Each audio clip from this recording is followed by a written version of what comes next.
For a familiar spirit to possess someone, they first have to curse that person.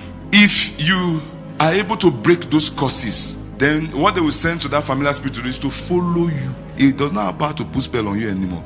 It will just be following you and be cancelling you. That's how many people that are being fought by sangomas. The sangoma spirit will try to fire you arrow. If it does not work for you, then it will send a familiar spirit to follow you. And just like the Bible said, the Spirit of the Lord left Saul. A distressing spirit started tormenting him. So when they send a familiar spirit distress you. You are not possessed. If they touch you, no demon will come out. But it will be suppressing, oppressing your mind. That's how they work. Now, the Bible said about a man called Ahithophel, because they said that one, it was an oracle. In 2 Samuel 16:23. Now the advice of Ahithophel, other translations call it the counsel of Ahithophel, which he gave in those days, was as if one had inquired at the oracle of God. Now if you read very well, you discover that when Balaam tried to curse the children of Israel, he could not. Then he gave a counsel.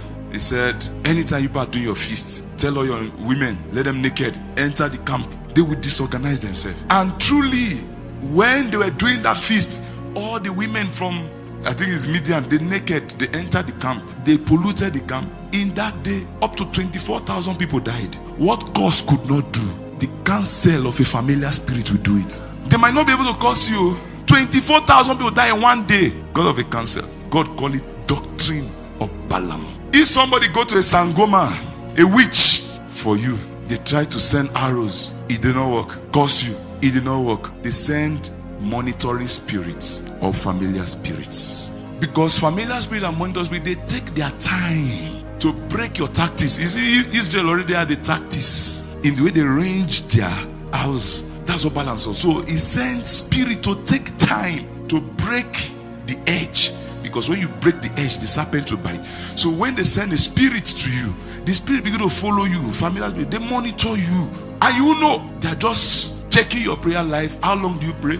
How long do you sleep? Like, they will just make sure they have proper information about you. And also, familiar spirit also suggests to your mind. And once you start buying to their suggestion, you become weak. If you read very well, when this familiar spirit, called distressing spirit, tormented Saul, it made him to go and look for a fortune teller. That's what it does. So even you will be in church, this familiar spirit can be talking to you. Say, no, you can't be here. It will make you feel as if you are going to church is in vain. And later it will push you to who you should consult from. It's a ghost. One of the devil's principality called Piamon. He operates with mirrors and crystal ball. All those magicians you see, those fortune tellers that use, in Africa they use mirror. In the Western world, they use crystal ball. They can predict your future. There's a lady called Jane Dixon. She predicted the assassination of Kennedy. She used crystal ball to see it. She can see the future also. So anybody that's telling you that fortune tellers only see your past, is they are lying. They can tell you your future. She predicted it through crystal ball and say Kennedy will be assassinated, and Kennedy was assassinated, as she said.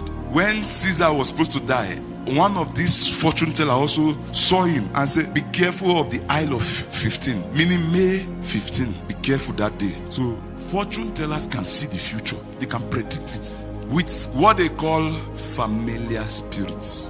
Many Christians are tormented by, I know, as a prophet I can tell that many Christians, unknown to them, are tormented by familiar spirit. Let me just give you some of the few signs. You know, if you see these signs, just know that a familiar spirit is tormenting you. I'll give you 7 of them. Number 1 sign to know that a familiar spirit is following you is a familiar spirit use faces. Familiar faces always to attack you in your dream. Use faces you know, people you know, they come to your dream to attack you. Some they beat you, some they chase you, some is as if they are fighting you. People you know. It is not those people. Most times, if it consistently is a familiar spirit that is doing that. Number 2, familiar spirits make you addicted to gossip and hearsaying. Because if you don't talk, they won't know what is in your mind. So they will always give you this appetite to always want to talk and gossip. You have a familiar spirit. Number 2, constant dream of dead relatives. When you always have constant dream of dead people,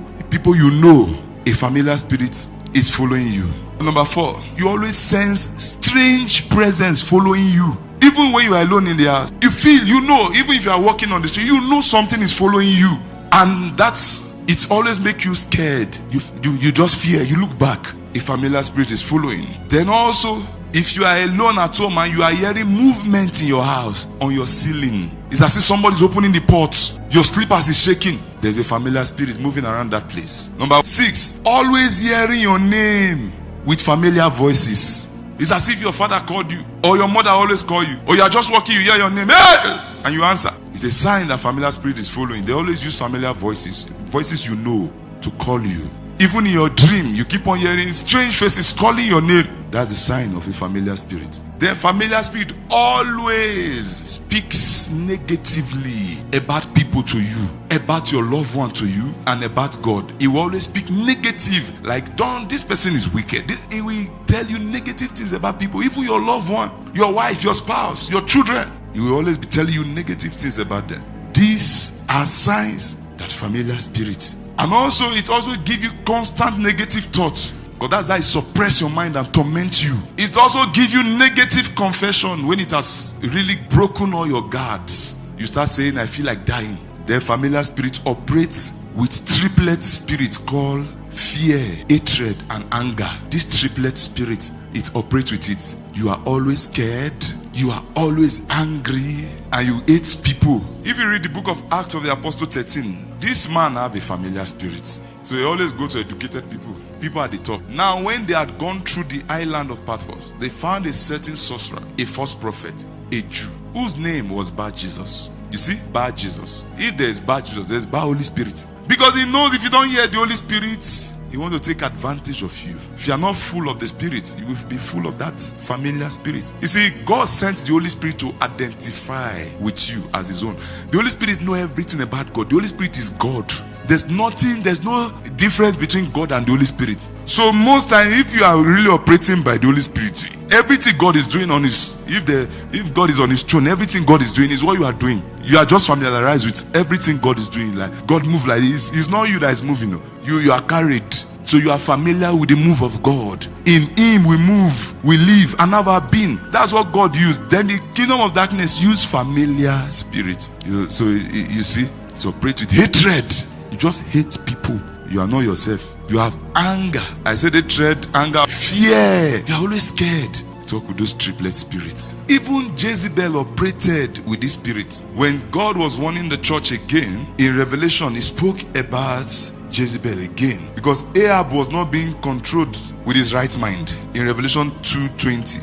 Nevertheless, I have a few things against you, because you allowed the woman Jezebel in church, who calls herself a prophetess, to teach and seduce my servants to commit sexual immorality and eat things sacrificed to idols. Balaam was called Jezebel again. 3 ways to know if the spirit of Jezebel is operating through you. See, the spirit of Jezebel operates through witchcraft. Number 1, 2 Kings 9:22.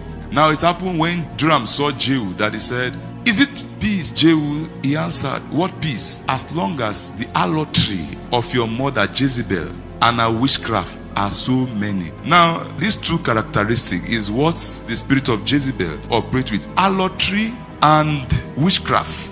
Talking about familiar spirit. Now, if you want to understand what harlotry means, in the book of Proverbs 7, you see, when you are coming to church and you hear something tight that will tight your bum, you are not yourself. When you are coming to church and you notice yourself, what you are wearing is so tight, it tights your bum to the extent that anybody that see you must see you wear your pants is you have Jezebel spirit. If these people come to church, they open their breasts, and if they are guys, they always unbutton their chest so that you will see it. They don't know. They are always seeking attention. They dress to get people's attention. You finish dressing, and it's not wrong to them. Even if you try to cover them in church, they get angry with you. So why are you trying to cover? Because to them, they are fine. They don't know what is moving them. They are being driven by the spirit of Jezebel. One attribute of Jezebel is seen in 2 Kings 9:30. Now when Jehu had come to Jezreel, Jezebel heard of it and put paint on her eyes